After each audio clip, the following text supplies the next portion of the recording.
day 4 at the Dirty Brown house. Yes, day 4, and what we're doing today is basically just finishing the undercoat, because I haven't finished the undercoat yet. Now, I've sanded all these walls down. They are all gritty, so they were sanded down on Friday. So what I'm doing now, I'm actually undercoating the doors.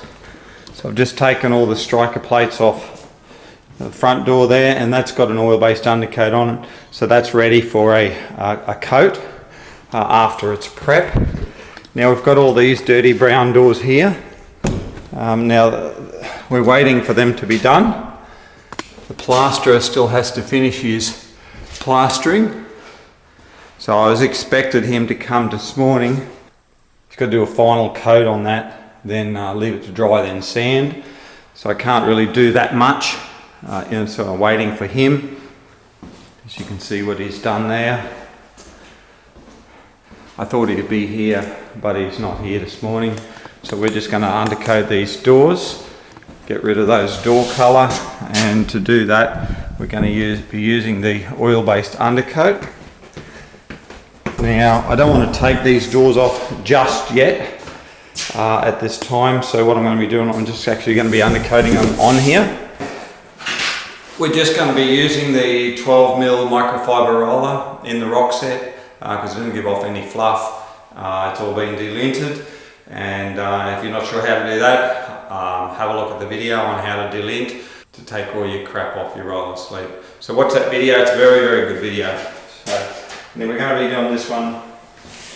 Now you're going to be asking me, why aren't I spraying it? A couple of reasons why I'm not spraying it: when I don't have a lot of paint, and 2 is I don't want the mess, and 3 is so simple, just to brush this. We're just brushing this in the inserts like I would normally do if I were doing these doors by hand. We just paint that corner up there and basically make sure that it's got no crap on it. I'm going to be doing one side of these at this very moment. The reason I've left it hanging is because it's off the walls, and it's not going to worry me. I don't want heaps of doors floating around, and this isn't oil based, so make sure you open the window. So I've just done that. It's very simple. Oh. Get your roller happening.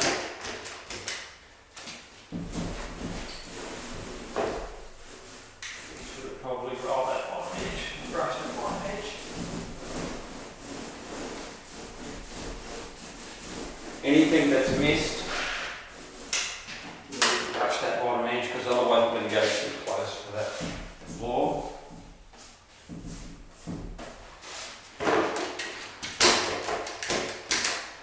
So I'm not sure whether one undercoat will be enough for these doors, or I'll have to put a second one on. I will do a test. When I pull the gloss out, I will test these doors. And coverage is the only thing that will affect that. So if I think that it's going to cover with the gloss enamel, I'll be just doing a coat of gloss enamel. So that's it.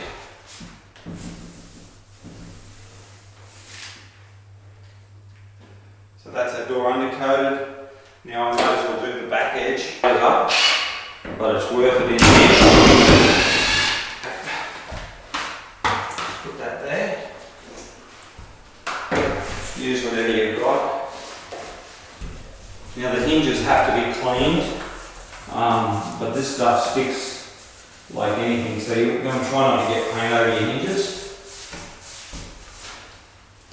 You have to brush this edge here. Remember, this is quick dry undercoat. It dries within minutes, man. It's very quick drying.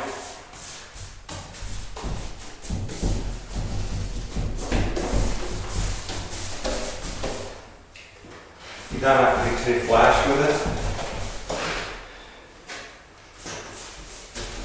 It's quite possible that I spray the next coat of undercoat if it needs it. a little bit of water-based undercoat the next one. So I've used a full 10 litre on this house, I will be, with the oil-based undercoat.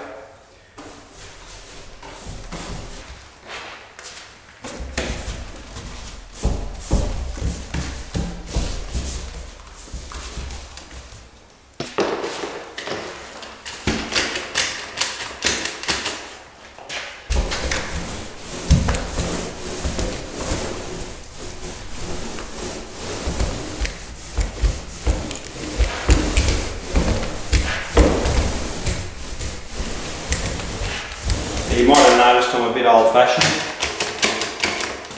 and you'll say, oh, why don't you use a water-based undercoat? Water-based doesn't bloody stick. Not to this old amount like this. This is bulletproof. I don't have to worry about this at all. There's no waiting time.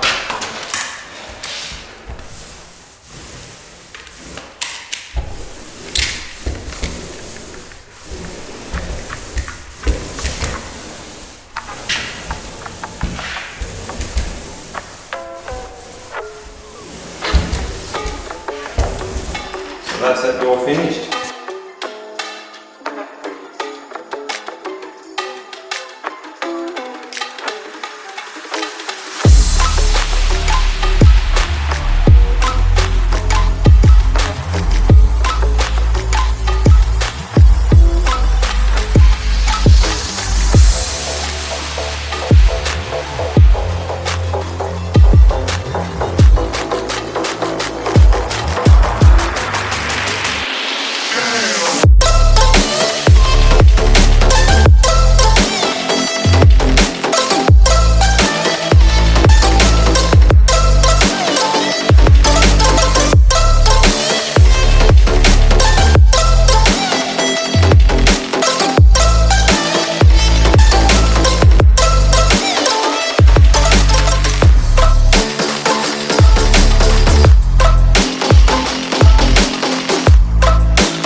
Have you ever wondered how you number your doors? When you take your doors off in a house, how do you number them so that you know where they are? Like you've got your bedroom 1, but what about after that? What do you do?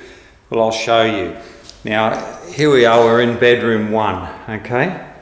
Bedroom 1, the door gets labelled bedroom 1. So normally we'd write number 1 down there in chalk, and then we'll write number 1 on top of this door. Now if it was a walk-in robe, this will go WIR. Now if there's only one walk-in robe in the house, you don't write anything else, just WIR, that's it. There's only one walk-in robe, that's too easy. Then what we do is if there's an ensuite, we'll just write ensuite. If there's only one ensuite in the house, we'll just write one ensuite. If there's 2, 3, 4, 5 ensuites, well, we'll write bedroom 1 ensuite, bedroom 2 ensuite, bedroom 3 ensuite, and so on. Now, this is the tricky part. It's not really tricky. This is bedroom 1.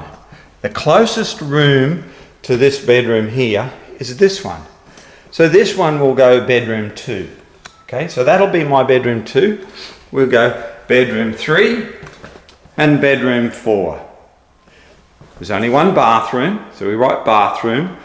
And this one here is only one toilet. Only one toilet. If you've got a house with 2 toilets, or you've got different levels, you write level 1 toilet, level 2 toilet, level 3 toilet. Okay, then we have the laundry. Now these are obviously linen. All right, so we write laundry linen right, laundry linen left. So you can abbreviate that if you want, or you can just write laundry L right, you know, and so on. And as we go out, it's the same sort of principle. As we come out, we'll have this one here. So this is obviously the pantry. It's only one pantry, so that one goes to pantry. This one is a garage. So there's only one garage. If you have 2 entrance doors or 2 running off the garage, you will write lounge garage. That's it. And that's how easy it is to find out and to name them.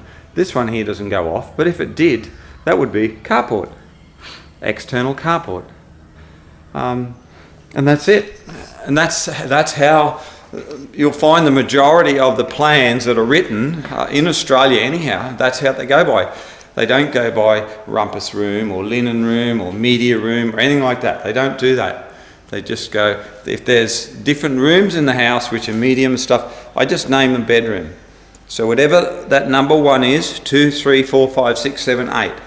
So if there's 8 rooms in the house, they'll all go as bed 1, bed 2, bed 3, bed 4, bed 5, bed 6, bed 7, bed 8. Saves anybody who comes in having a problem, and it's just too easy to do. Another helpful tip from the painter.